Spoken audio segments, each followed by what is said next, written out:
This is Busted Pencils, fully leaded education talk. Here are your hosts, Dr. Tim Slecker and Dr. Johnny Lupinacci, educated educators talking education.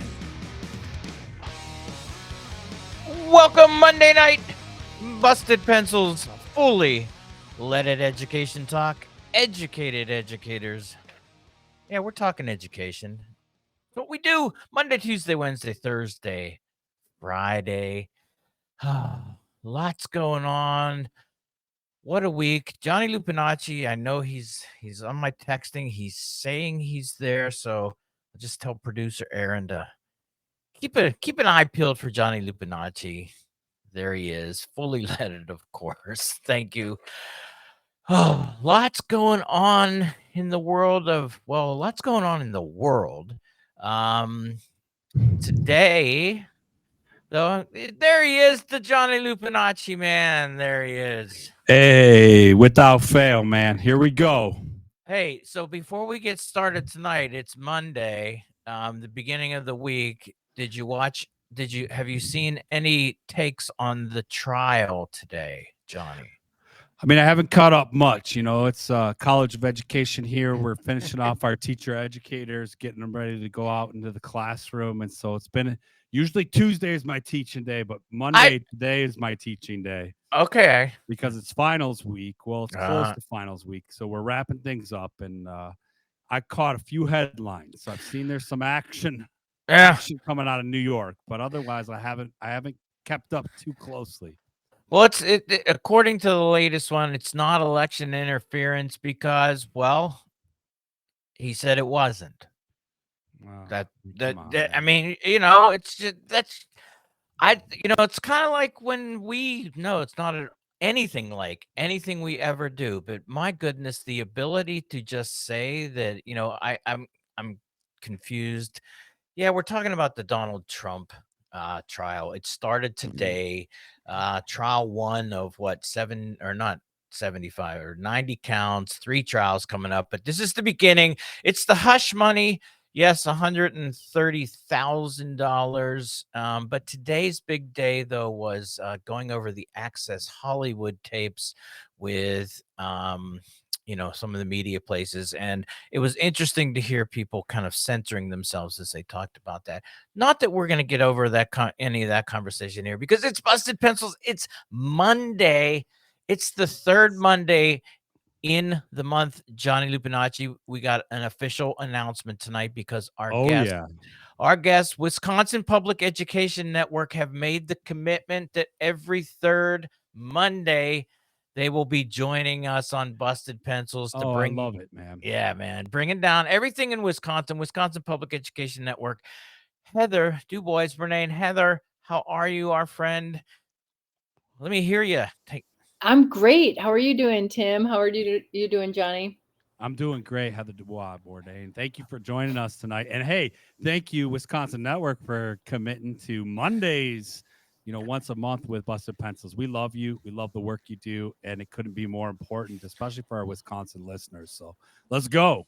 So the first episode, though, with Heather, I had a little bit of a medical issue. So you guys got through that first episode. We had a great time. Yeah. You and Julie Underwood were there, but Heather brought a new friend today from the Wisconsin Public Education Network, Christian Phelps. He's the director of digital organizing and communications. Christian, though, welcome to Busted Pencils. Hold on a minute, though. Tell us, how did you get yourself involved with this organization, Wisconsin Public Education Network, Christian? Oh, that's a great question, because my public education journey is pretty similar in its origins, is that it basically starts as a child. So I was a public school student in Wisconsin for 13 years, as many of us were. And I also was raised by 2 parents, 4 grandparents, 5 aunts and uncles, and probably more relatives than that, who were all public school educators in our state.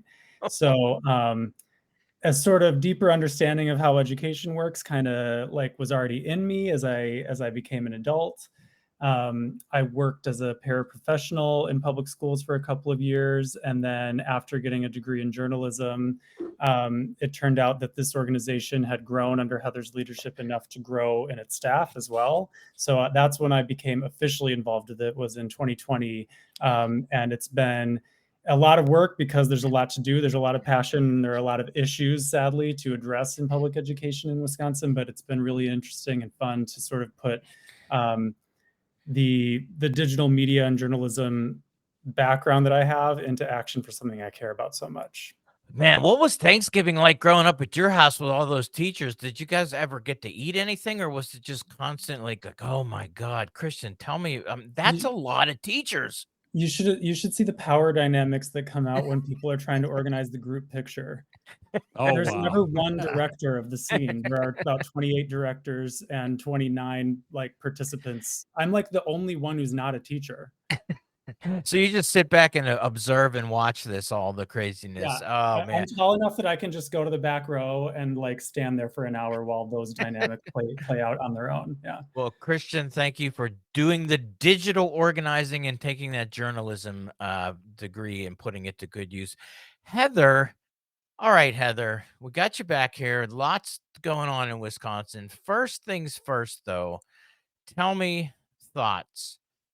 The election last week and all of the referendums helped Johnny and I make sense of this. Were there winners? We talked for sure when it happened. You know, we really celebrated Milwaukee, but for the whole entire state of Wisconsin, what happened, Heather? Yeah, so we're a couple weeks out now from our April 2nd election, and we're still taking inventory of the results around the state. But what we know is we saw a record number of districts having to go to referenda to provide school funding at the local level. And we saw only about a 60% passage rate statewide of those referenda questions, which is both a major increase in the number of referenda and a tick down in the passage rate from recent years where they had been passing quite handily compared to how they used to in the past. And, you know, what we're asking now is, you know, what's going on?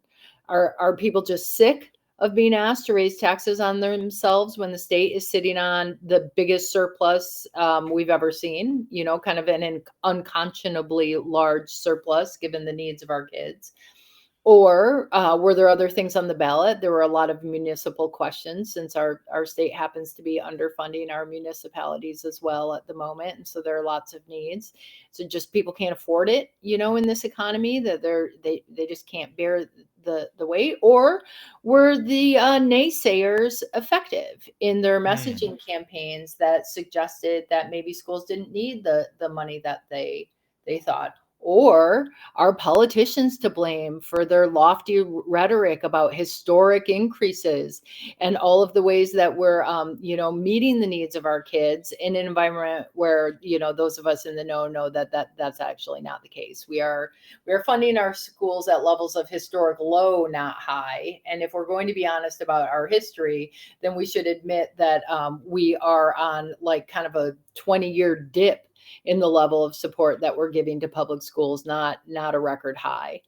So there are a lot of factors at play here and why those that referenda passage rate ticked down. But what we do know is that where people got organized and worked hard and really, you know, fought for the referenda passage, where they tried to educate voters, for the most part, they were successful. That those organizing efforts really work, that when you start early and get a team together and have a good, strong message, and especially where there's not an organized no effort, you're much more likely to pass your referenda than when in places where they're not doing that. Except that wasn't universally true, and there were some really hard losses this spring that you know, made us want to learn more. Well, so 60%, we were kind of waiting for that to kind of get the total. So 60%, and that's actually down then is what you're saying for the total on that.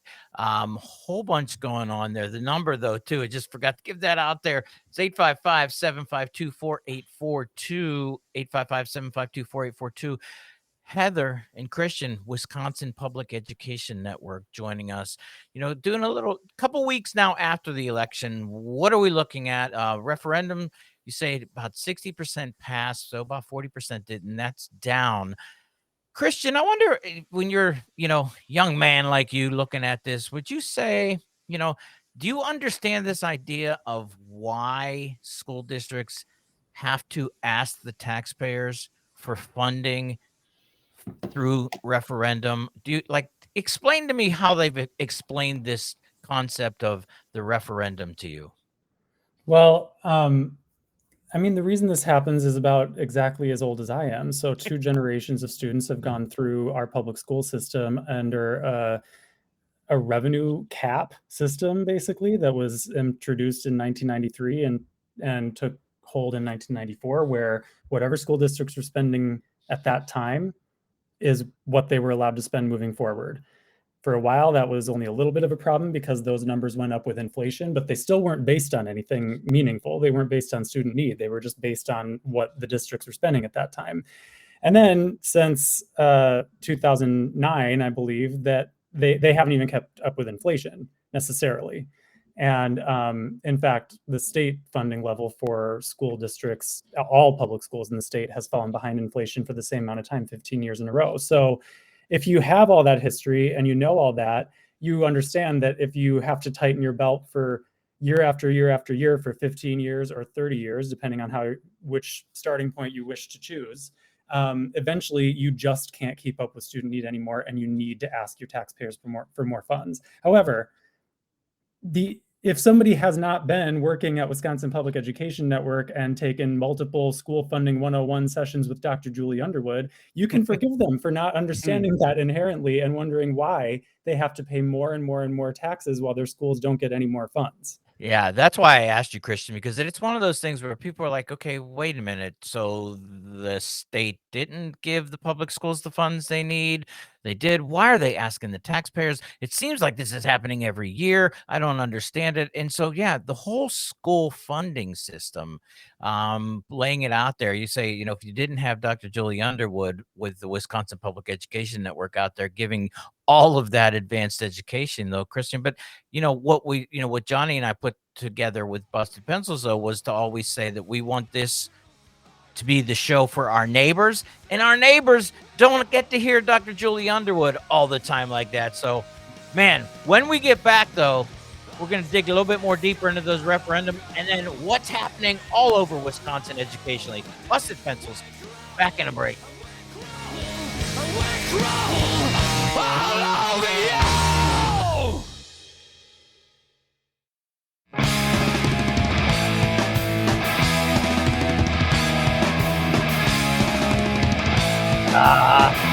There we go.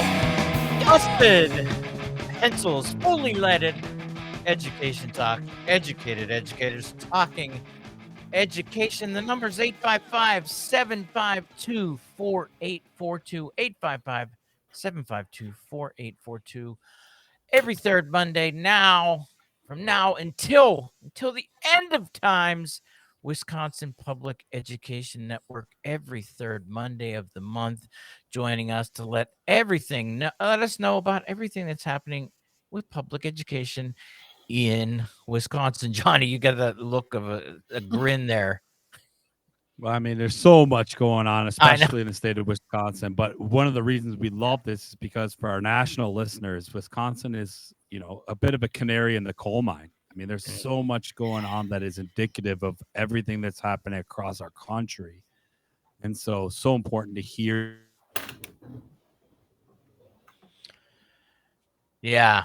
I mean, we look at that and it becomes something that really is something that we have to look forward to. Heather, so 60%, you say that's down. What do you think is the behind the no? Why did it decrease? Why did more districts say, yeah, we're not going to fund our local schools this year. When I say we, the taxpayers, are not going to fund our local schools this year, what do you think is behind the no? I think part of it was that spring turnout is historically low anyway and tends to bring out more conservative minded voters, maybe people who are more likely to vote against a tax increase, especially when there's more than one such ask on your ballot. There has been so much negative noise from those who wish to see our public schools disparaged, about the ways that local control is maybe to blame, and so there's maybe some distrust about at the school board level or a desire for change in leadership there. Lots of these social and cultural issues are kind of being conflated with the fiscal ones, and voters are just wondering, like, how do I make sense of this? Who's to blame? Why is everybody so mad about this? And I think there is a lot of local level confusion that has something to do with it. But I think ultimately it was just a matter of, folks not really knowing what was at stake and not understanding that, if we don't go to bat for kids at the ballot box when these referenda questions come up, there's not somebody at the Capitol who's going to step in and fill in the gap anymore, right? Those state funds that used to be kind of taken for granted are no longer a sure thing. And we need to do better at spreading that message statewide and across the nation that there are forces at work that are not just trying to kind of chip away at, nickeling and diming school districts here and there, but are really undermining the whole foundation of how the funding system works, to the point where, like, they're putting districts in this untenable situation where we're facing literally a fiscal cliff now that those federal COVID dollars have run out. That are, there is no more tightening of the belt. We're past the last notch, right? And our kids are just paying the price and paying the price and paying the price, and there's no more left to give. There's just so much going on. So what about a taxpayer who says, yeah, that's exactly right, Heather, that's why we couldn't do it this year? It's just not enough. Not enough for us to do it this year. I mean, my neighbor's a taxpayer and it's just sitting there saying, like, I cannot do it again this year. Heather, Christian, I mean, come on, give me a break.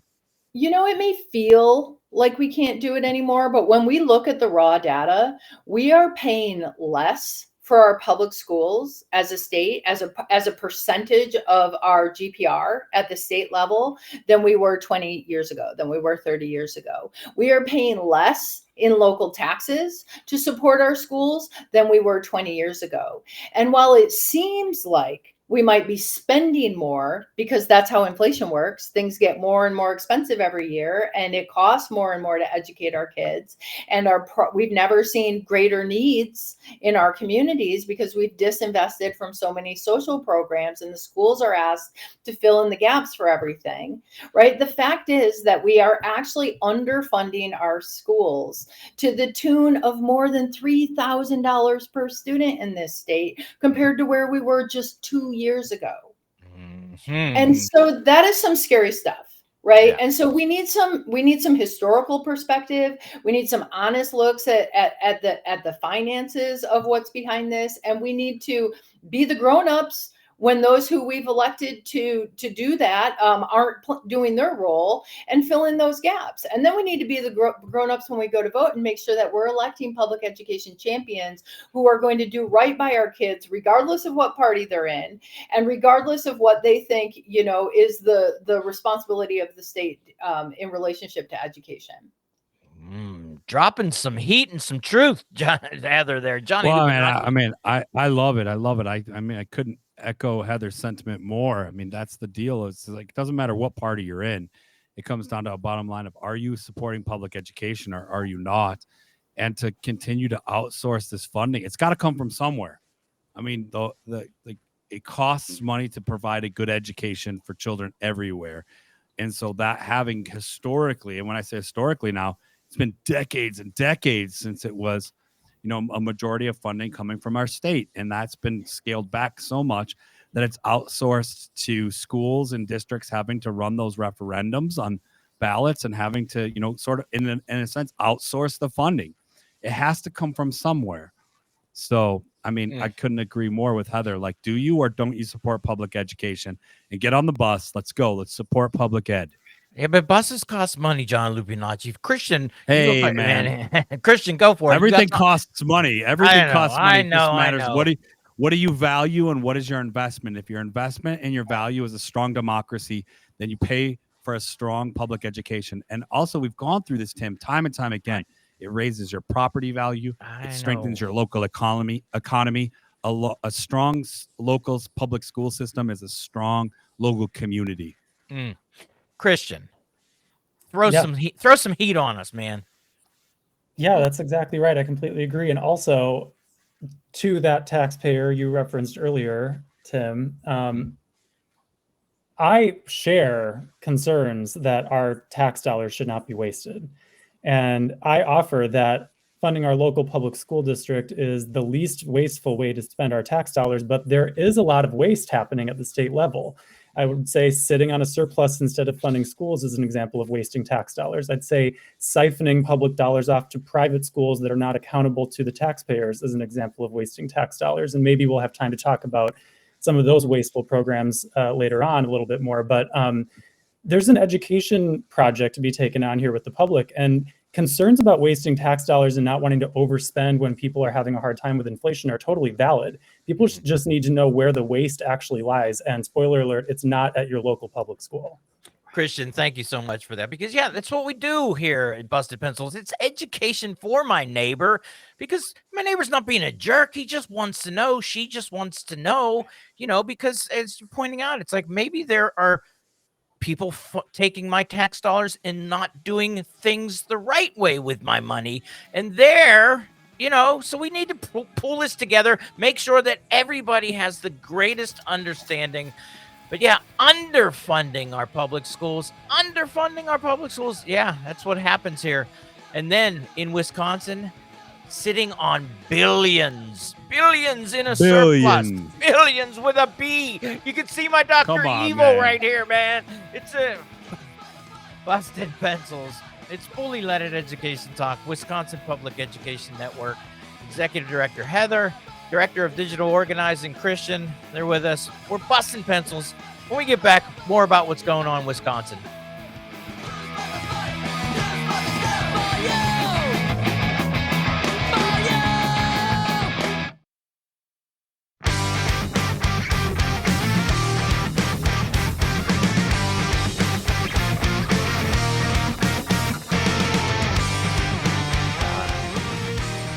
Sometimes you just want to let the music play, man. Just let it go. Busted Pencils, fully leaded education talk. Educated educators talking education. And yes, the best bumper music on any radio. Doesn't matter what you're listening to, man. Nobody is doing the bumper music like Busted Pencils. We're always there. Rise Against, Anti-Flag, Black Flag, you name it, man. They're all there. Punk rock. That's what we like to do here. Wisconsin Public Education Network, third Mondays of the month now. Regular feature, making sure that we are always tapped into everything that's happening with what's going on with public schools in Wisconsin. Really kind of going over the referendum and what happened. 60% passed, 40% didn't. That's down. Going into the break, though, you guys, or during the break, you were talking to this, that there are going to be referendum coming up in the fall, and that there may be as many as there were this past spring. And thinking about this as we're going forward, how do the places then that didn't pass the referendum, if they're going to make an effort in the fall, what's the strategy then of a school district to go forward and say, look, taxpayer, Tim's neighbor, okay, you voted no in the spring. How do you get my neighbor to vote yes in the fall? Question to Heather or Christian. Well, that is kind of $1 million question. Here in my home school district, it's I think it's either a $15 or $20 million question. Actually, that's what our referendum will be for. But first of all, the school district cannot do that by itself because it's busy running a school district. And the most successful referendum campaigns are ones that had a really engaged community team that were putting out their own communications from this perspective of a taxpayer and a parent and a retired educator and a business owner and a doctor and whatever they are in the community to reach their own neighbors and advocate for the public schools that are educating local kids.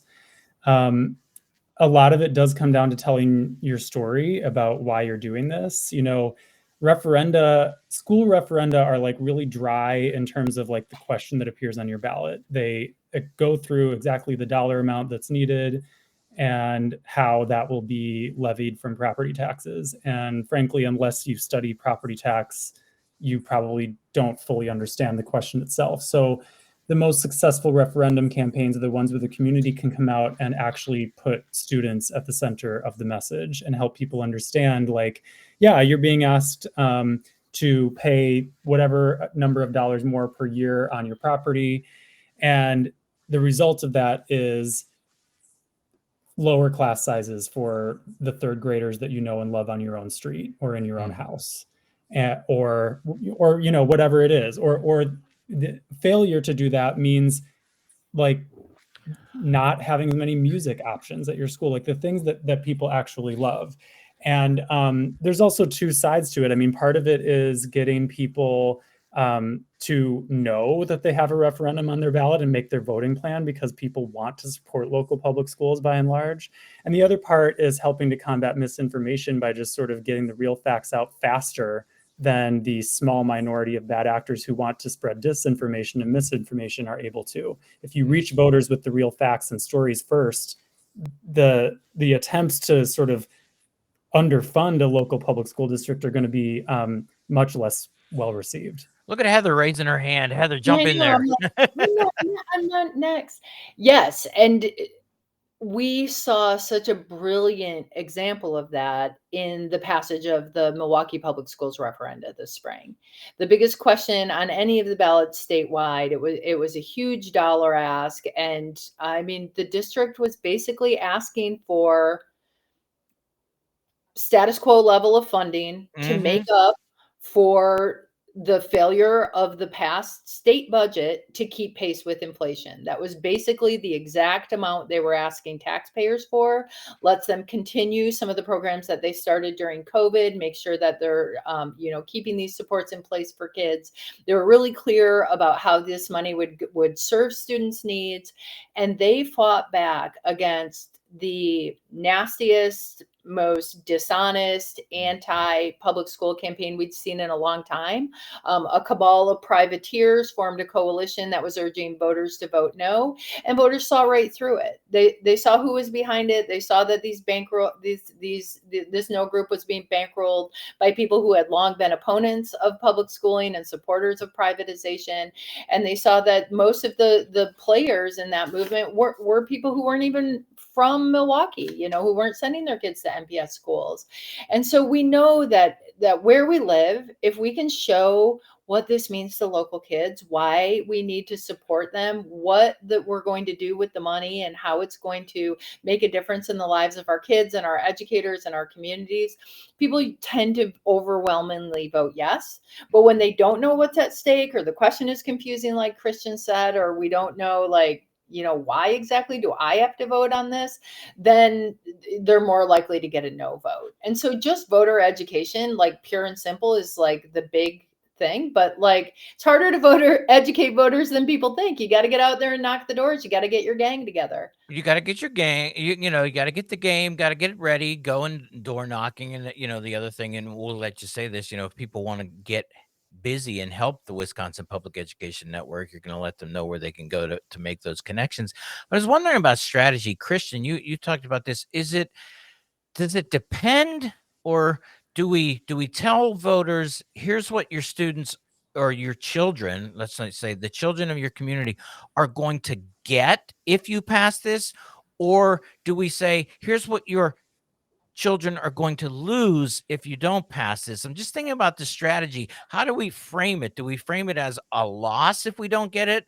Or do we frame it as here's what they're going to get if we get it? Because when you talked about Milwaukee, and we did a lot of work with Milwaukee, and the big push from Milwaukee advocates or vote yes for was to make very clear that the yes was to just fund the essentials. It wasn't for new gym lockers and extravagant anything. That Right. this Not that Milwaukee kids don't deserve new gym lockers and extravagant things.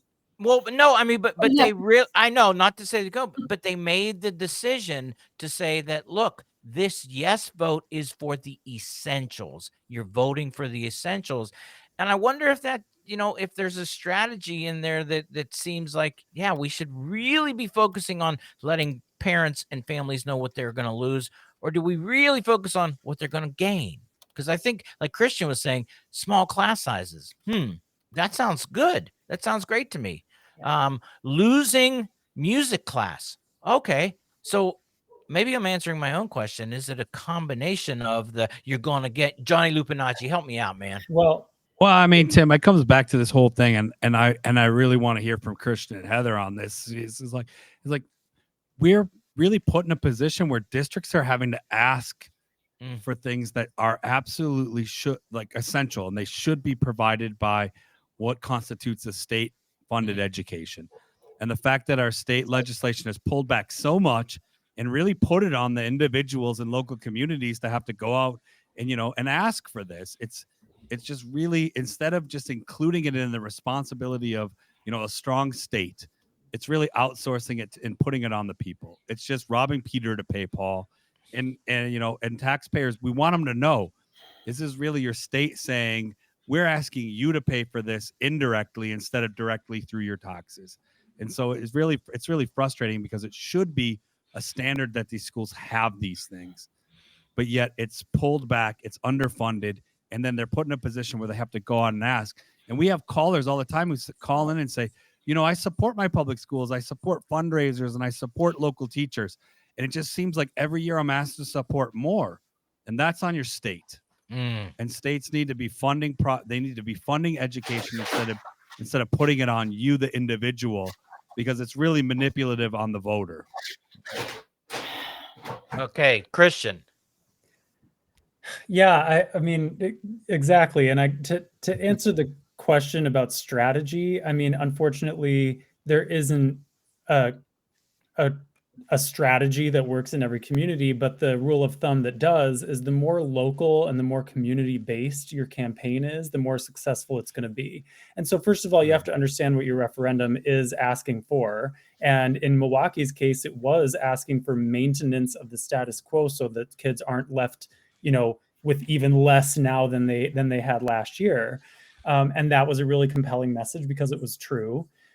Every community that is successful is one that's able to basically reach a lot of members of the community and invite them to be part of that community by voting yes in the referendum. And it's hard to pick one always, because there are a lot of teams that do this very well. This spring, I think the De Pere Yes team was fantastic at having local messengers be the people who just sort of put messages out there of why did I move to De Pere? And why did I choose to send my kids to De Pere's public schools? I think that it's part of being a resident of De Pere to love the teachers that our kids have access to. And this referendum will ensure that we continue to attract and retain those excellent teachers.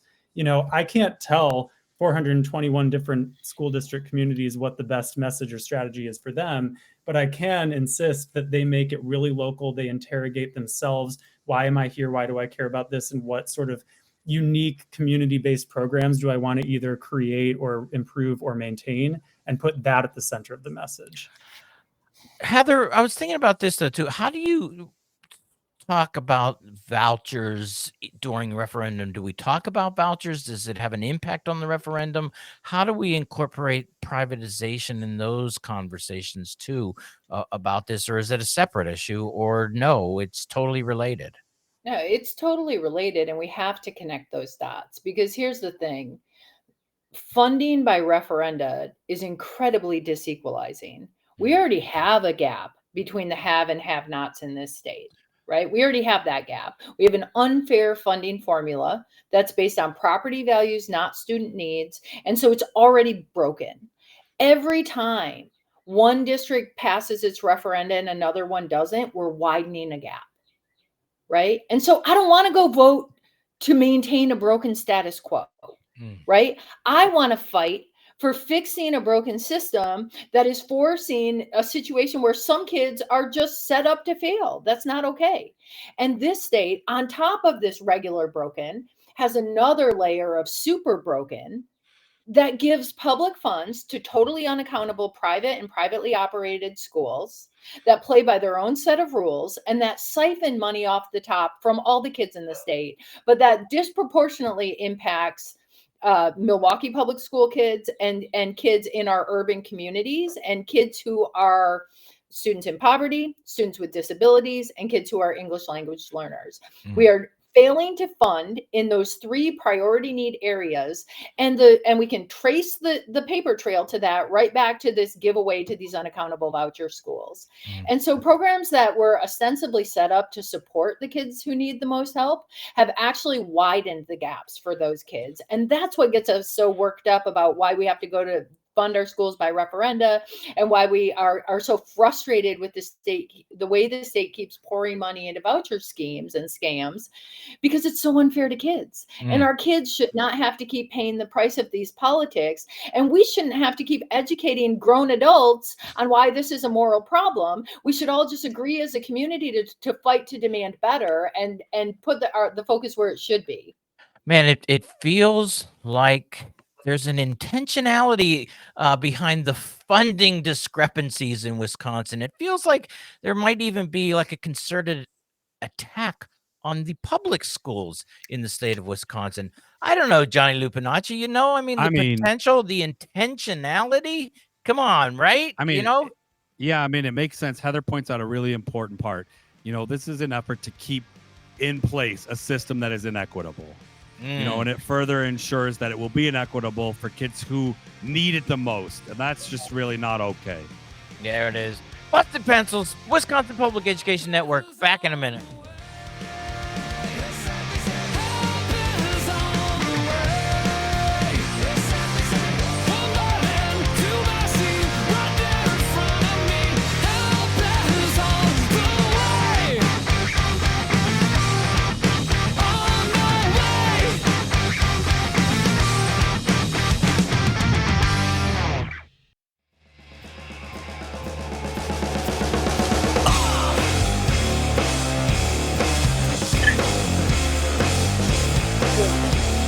Well, Heather asked for it, and we got it. That's Rage Against the Machine this time. Busted Pencils. Oh, yeah.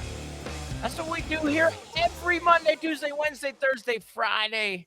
Busted Pencils, fully leaded education talk, raging against the machine that is going after public schools in the state of Wisconsin.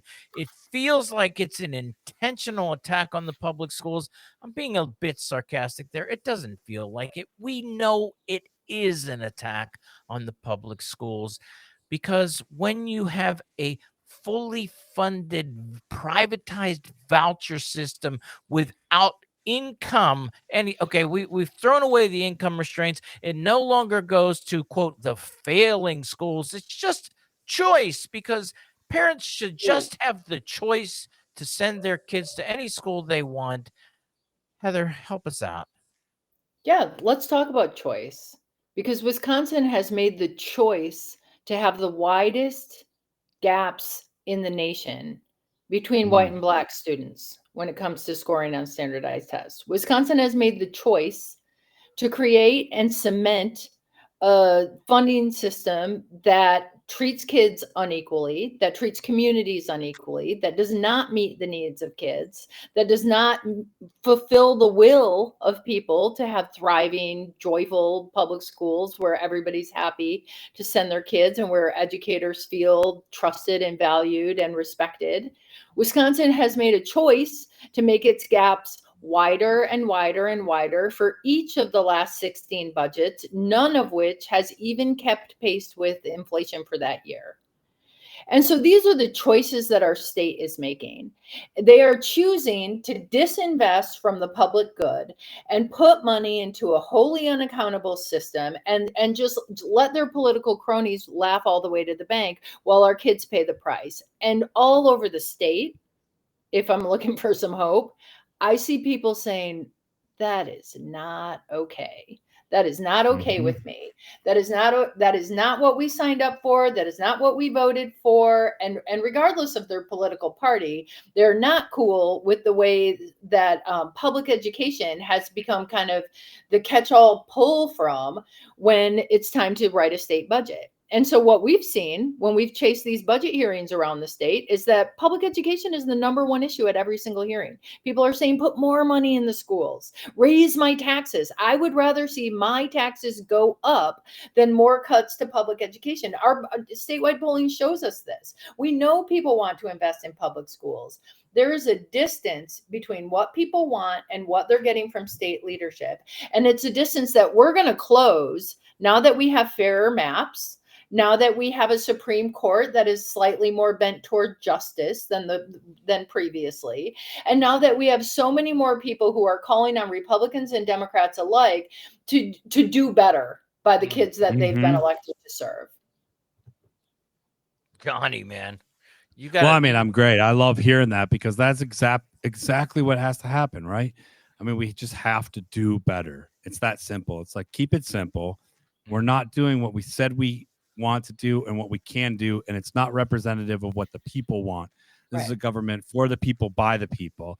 Listen to the general public, right? So Heather, I appreciate that, like that assurance, because I believe it too. I mean, I think that's where we're at. Let's expose what's going on. Let's be transparent about it, and let's just do better.